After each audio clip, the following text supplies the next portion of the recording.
Tandaan po natin to kasi na-bless po ako dito. Pag wala ka na, walang trabaho, walang resources, wala lahat, ang natitira pananampalataya at kabutihan sa puso.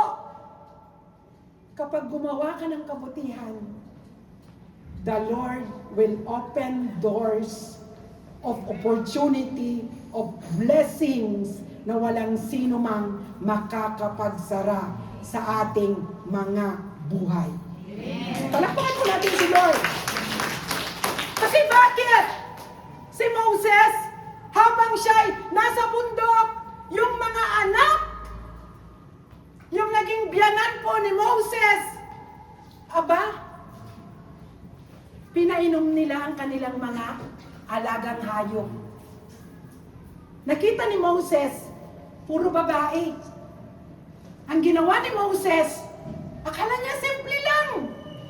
Tinulungan niya sila. Kumuha ng tubig sa balon, pinainom ang mga hayop. Yung mga anak ay hindi nahirapan at umuwi ng maaga. At sabi ng tatay nila, mga anak, ba't ang aga niyong umuwi?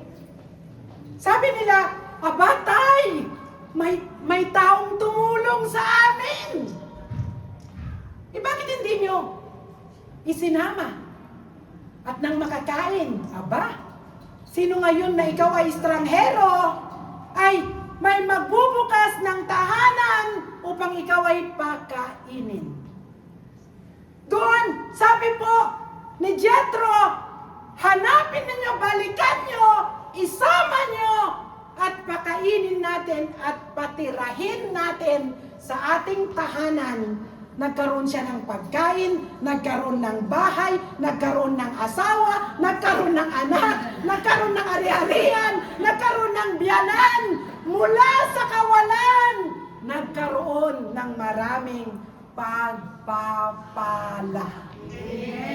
Kaya sabihin mo sa iyong katabi, kapag walang-wala ka na, basta may pananampalataya ka, gumawa ka ng kabutihan sa iyong kapwa, bahala na si Lord sa iyo.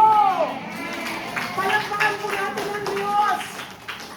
Kaya dapat ikaw at ako sa panahon ng kawalan, sa panahon ng confusion, sa panahon na litong-lito ka, sa panahon na nanghihina ka, basta't may Diyos ka, basta't may pananampalataya ka, ang Diyos pabubukalin niya. Kahit mga tuyong lupa magkakatubig, ang mga puno mo na tinanim mo magkakabunga, ang iyong ATM magkakaroon ng pera sa pera ng Diyos ay makapangyarihan.